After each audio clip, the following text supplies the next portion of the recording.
At dusk, on the evening of St. Valentine's Day, Boldwood sat down to supper as usual, by a beaming fire of aged logs. Upon the mantel-shelf before him was a timepiece, surmounted by a spread eagle, and upon the eagle's wings was the letter Bathsheba had sent.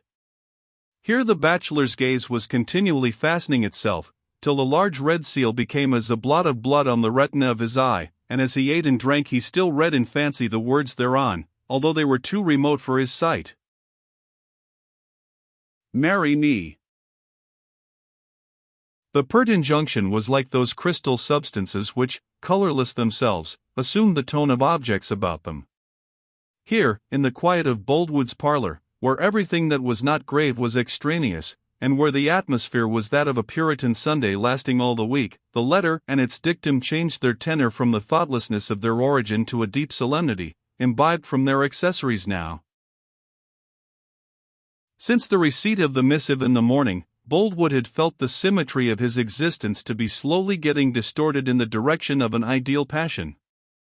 The disturbance was as the first floating weed to Columbus, the contemptibly little suggesting possibilities of the infinitely great. The letter must have had an origin and a motive. That the latter was of the smallest magnitude compatible with its existence at all, Boldwood, of course, did not know. And such an explanation did not strike him as a possibility even. It is foreign to a mystified condition of mind to realize of the mystifier that the processes of approving a course suggested by circumstance, and of striking out a course from inner impulse, would look the same in the result. The vast difference between starting a train of events, and directing into a particular groove a series already started, is rarely apparent to the person confounded by the issue. When Boldwood went to bed he placed the valentine in the corner of the looking-glass. He was conscious of its presence, even when his back was turned upon it. It was the first time in Boldwood's life that such an event had occurred. The same fascination that caused him to think it an act which had a deliberate motive prevented him from regarding it as an impertinence. He looked again at the direction. The mysterious influences of night invested the writing with the presence of the unknown writer. Some woman's hand had traveled softly over the paper bearing his name. Her unrevealed eyes had watched every curve as she formed it. Her brain had seen him in imagination the while. Why should she have imagined him? Her mouth, were the lips red or pale, plump or creased, had curved itself to a certain expression as the pen went on, and the corners had moved with all their natural tremulousness. What had been the expression? The vision of the woman writing, as a supplement to the words written, had no individuality.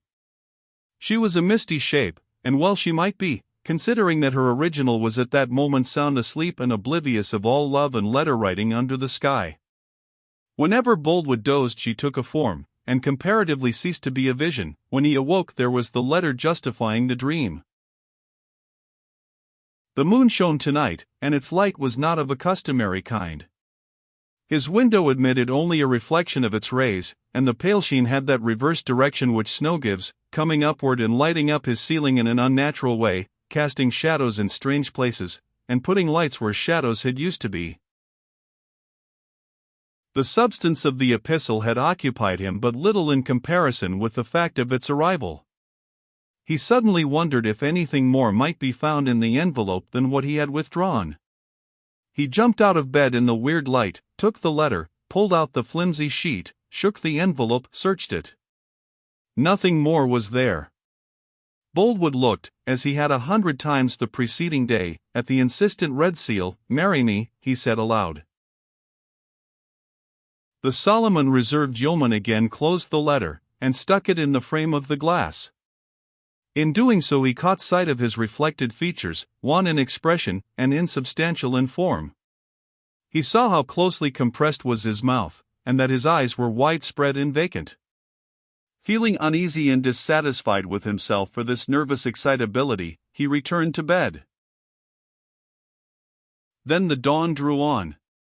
The full power of the clear heaven was not equal to that of a cloudy sky at noon, when Boldwood arose and dressed himself. He descended the stairs and went out towards the gate of a field to the east, leaning over which he paused and looked around. It was one of the usual slow sunrises of this time of the year, and the sky, pure violet in the zenith, was leaden to the northward, and murky to the east, where, over the snowy down or Ulysses on Weatherbury Upper Farm, and apparently resting upon the ridge, the only half of the sun yet visible burnt rayless, like a red and flameless fire shining over a white hearthstone. The whole effect resembled a sunset as childhood resembles age. In other directions, the fields and sky were so much of one color by the snow, that it was difficult in a hasty glance to tell whereabouts the horizon occurred, and in general there was here, too, that before-mentioned preternatural inversion of light and shade which attends the prospect when the garish brightness commonly in the sky is found on the earth, and the shades of earth are in the sky. Over the west hung the wasting moon, now dull and greenish-yellow, like tarnished brass. Boldwood was listlessly noting how the frost had hardened and glazed the surface of the snow, till it shone in the red eastern light with the polish of marble, how, in some portions of the slope, withered grass bents, encased in icicles, bristled through the smooth one coverlet in the twisted and curved shapes of old Venetian glass, and how the footprints of a few birds, which had hopped over the snow whilst it lay in the state of a soft fleece, were now frozen to a short permanency.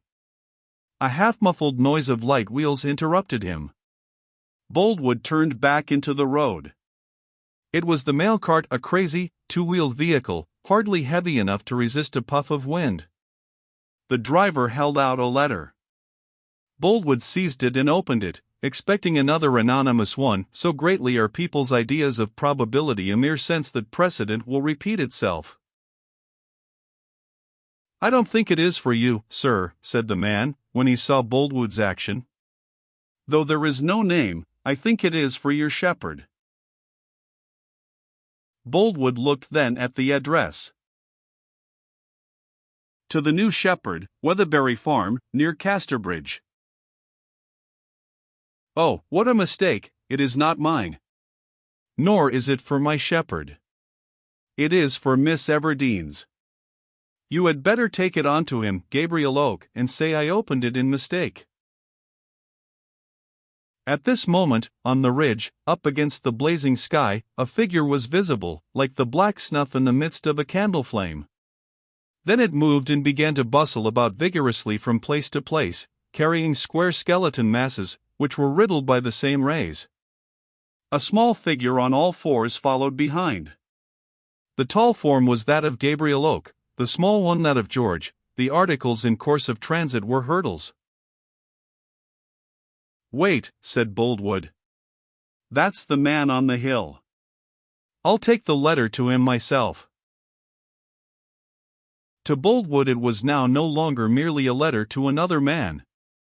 It was an opportunity. Exhibiting a face pregnant with intention, he entered the snowy field. Gabriel, at that minute, descended the hill towards the right. The glow stretched down in this direction now, and touched the distant roof of Warren's malthouse, whither the shepherd was apparently bent. Boldwood followed at a distance.